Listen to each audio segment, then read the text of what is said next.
The year 2017 started off with a bang. With Gravity Rush 2, Resident Evil 7, and the launch of the Nintendo Switch, there was a lot to be excited about. Two games in particular are similar in nature and both have been hailed as excellent. The first was a brand new IP from Guerrilla Games called Horizon Zero Dawn, an open-world narrative-driven exploration game in which players use prehistoric weapons to defeat giant robots while discovering more about the destruction of the world and the protagonist's role in it all. Shortly after came the Nintendo Switch and its killer app, The Legend of Zelda Breath of the Wild. Hailed as one of the best games in a series that's over 30 years old, this entry's main focus is on the freedom granted to the player through a completely open world with few limitations as they explore the landscape in an attempt to save Princess Zelda and the Land of Hyrule from the evil powers of Calamity Ganon. Both are presented in an open world format, but designed around it very differently. In my reviews, I claim that Breath of the Wild is a revolutionary game, and Horizon Zero Dawn, while fantastic, doesn't quite reach the same heights. Let's take a critical look at both games to discover why that is in this episode of Dissection.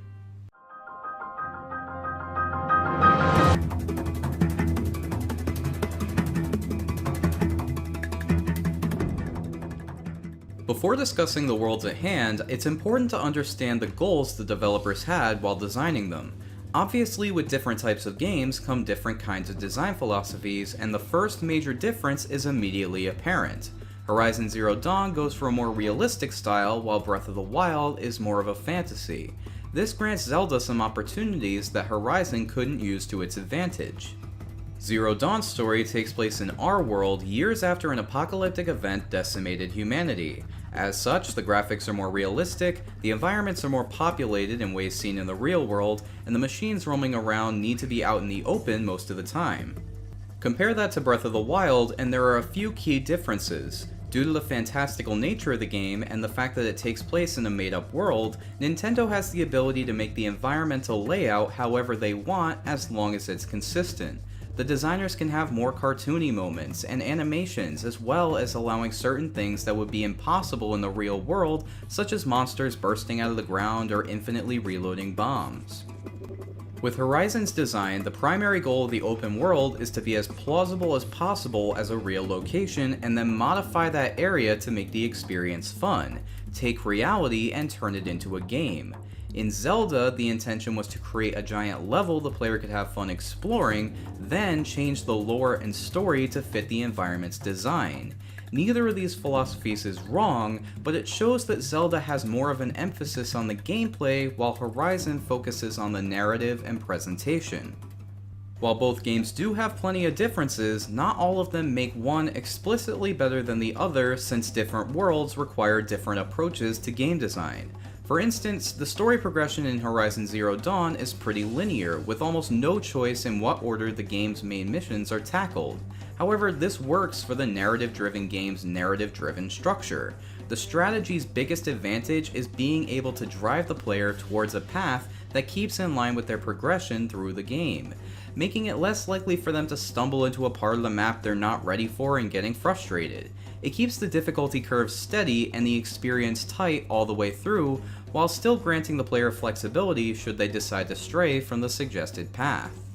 In Zelda, the world is much more open. While the abilities gained from the fallen champions can help the player to overcome certain challenges, none of them are necessary at any point. The player is given absolute freedom in their approach. They could end up encountering a monster they're nowhere near prepared for, find an environment they don't have proper armor to survive in, or even try to defeat the final boss right after the tutorial. While this design is less structured, it feels more like a real adventure with real dangers. So, for the type of game Breath of the Wild is, it succeeds here equally well. Unlocking new areas of the map is done in a similar way as well, requiring the player to climb to the top of a tall structure to reveal the environment. Both games have multiple requirements to get to the top. Some towers will require puzzle solving, others need the player to dispatch enemies to make the climb safe, and a few even suggest the player would be better off sneaking around enemies instead. Now, a few people might say Horizon's towers are more dynamic due to their ability to move, while some would point out that it can also lead to more boredom if the player misses a tower as it passes by and has to wait for its return. In the end, neither method is better than the other, and both are serviceable means to reveal more of the map. Also, while both games are impressive in a plethora of ways, they both also share some downsides. Randomized loot from animals and enemies can make finding a specific item for use in crafting a boring slog of a chore instead of a fun hunt. Not even the realism excuse applies here, because in the real world, if someone kills 50 of the same animal, they're typically able to get 50 of the same kinds of parts from that animal. And speaking of animals, both games have the fun ability to tame and ride wild animals, but both games are also terrible at giving the player a reason to ride anything, since items can't be collected while riding, and finding a new animal to ride when one isn't readily available takes way too long to be worth the time and effort required. However, where Zelda takes a big lead in quality is in originality. When looking at both games, the worlds seem pretty similar. They both have all kinds of enemies roaming around the landscape for players to fight, involve hunting creatures and gathering resources from around the map to craft new weapons and items, and are more or less open for the player to explore right after the tutorial. The difference is in the implementation. First, let's take a look at that map. This is one huge indicator of the difference between the two games. At the start of the game, Breath of the Wild's map is more or less empty. Players can only fill the map by finding certain locations in the world or by marking an area visible to them from a vantage point. The entire point of the map is to mark where they've explored before, and the empty areas are simply places to be discovered. Compare that to Zero Dawn's map. About 5 hours into the game, and the player is bound to receive the locations of just about every collectible in the game, leaving the map cluttered and swarming with things to collect. This has both positives and negatives. On the plus side, finding a specific kind of item in the wilderness is made much easier, with the player only needing to travel to the location of that item. But it lacks something very important: exploration. When designers create a world this big, players start off the game wondering what secrets it can hold. By giving them Horizon's map, the game essentially tells the player, that's what it holds, here's the shopping list, have fun out there. Tasking them with getting every item without much reason, similar to many Ubisoft games such as Assassin's Creed or Far Cry. Both of which are great series, but they give the player large, sprawling maps that are technically impressive and beautiful without the ability to inspire any sense of exploration or pique someone's curiosity. With Zelda's map, the game says, yeah, good luck finding everything. Getting lost, trying new things, coming back having done something completely different than the original goal, these are all bound to happen during a playthrough of Breath of the Wild. Players don't know what an area has to offer until they explore the world and find out. This works much to Zelda's benefit because it feels less like a video game. It's not a list of tasks to be completed, but a world to explore. And it's not a game to be played, but an adventure to be had. Adding to the difference between the two worlds is the weather and how it affects the game. In Horizon Zero Dawn, the weather does change, but it's only an aesthetic difference. Sure, it gives the environment some nice variety, but in Zelda the world is alive. When the rain falls, the ground grows puddles, sometimes requiring the player to swim when they would have otherwise been able to run to their destination. Wet rocks make climbing much more difficult. Lightning is attracted to metal weapons, meaning the player is not only in danger of being struck, but also must switch up their strategy when fighting during a lightning storm to only include weapons made of wood. All of this just adds to the feeling that this is a real, living world. When it comes to combat variety, Zelda has that in spades. Sure, the weapon durability system is annoying, but it only serves as a means to get the player to use something that's incredibly rare to see in video game combat: their imaginations. Sure, they could just slash at an enemy with their sword, but they could also blow them up with a bomb, send a rock down a hill to roll them over, sneak past the encounter altogether, steal the enemy's weapons before the fight to make things easier, use the magnet to swing metal boxes at them. It's crazy! The number of possibilities here are unbelievable. Horizon has combat variety in terms of stealth or action, but outside of choosing weaponry and armor and setting some traps, most fights end up with the same formula of shooting the robot's weak points and then dealing damage until it dies, maybe taking advantage of elemental weaknesses. This is still incredibly fun, but definitely not on par with Zelda's innovation. To add to this, Aloy can scan enemies to reveal their weaknesses, while Zelda requires players to experiment and develop new strategies on their own. So how does each game handle the player progression? Even if the combat is varied, the game will become boring if it's too easy and frustrating if it's too difficult. So how does each game scale its difficulty curve? Well, in Horizon, the game is fairly typical. At the start of the game, the player only has the cash to buy basic equipment and weapons, and all of the skills are locked out until the player levels up enough to unlock them. This is standard affair for these types of games. It allows the player to understand where they stand in terms of power, and when they return to lower level areas, it gives them the ability to feel much more powerful than they were before because their character has leveled up.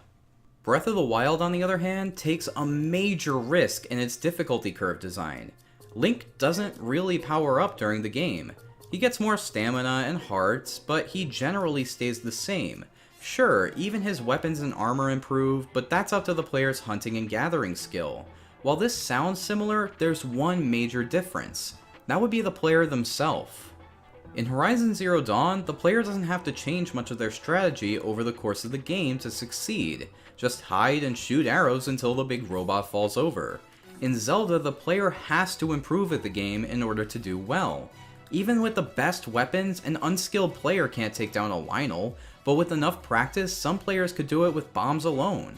And while the abilities gained by beating the dungeons can help, they aren't required and only serve as a helping hand to those struggling with the tougher challenges.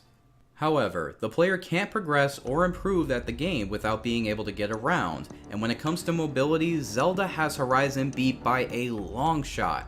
While it does have that stamina meter hindering the player's ability to explore at a reasonable pace, and that is a major downside, it makes up for that fault in spades with its main mechanics for climbing and descending. When it comes to climbing, Horizon Zero Dawn plays similar to the Uncharted series in that the player has a set of indicated places on the side of a climbable wall that they're able to grab onto to begin ascending a cliff. While this makes sense in the game's realistic world, it's limiting and prevents the player from really being able to explore wherever they want. In Zelda, the player can climb just about any surface at any time. This not only encourages players to find shortcuts by climbing over a mountain instead of just traveling around it via the given path, but also adds a new dimension to the game. Instead of just going along the path on the ground and turning left or right, players now have an improved degree of verticality, increasing the number of options at their disposal. So the player makes it to the top of a mountain in each game. They take a breath, look at the view, and decide to come back down. In Horizon Zero Dawn, the player simply climbs back down the mountain the same way they got up, or maybe takes a zipline if they're lucky. In Breath of the Wild, the player would instead fly down. This is a genius mechanic to introduce into an open world game. It not only gets the player to the ground faster, but also allows a player to reach places they can spot from their vantage points with ease. This seemingly small addition increases player mobility and reduces downtime, making the entire open world experience much tighter and more fun as a result. What this all comes down to is that Zelda's open world encourages exploration. The bulk of the game is about being an adventurer and exploring the world.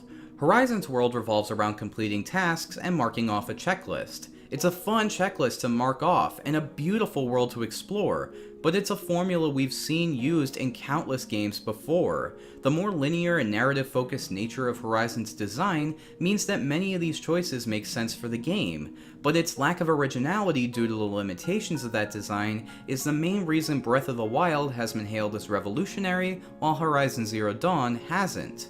I hope you enjoyed the video. If you did, be sure to leave a comment down below telling me which game should be dissected next, and be sure to subscribe for more dissections, mighty reviews, and more gaming content, and as always, have a mighty nifty day today.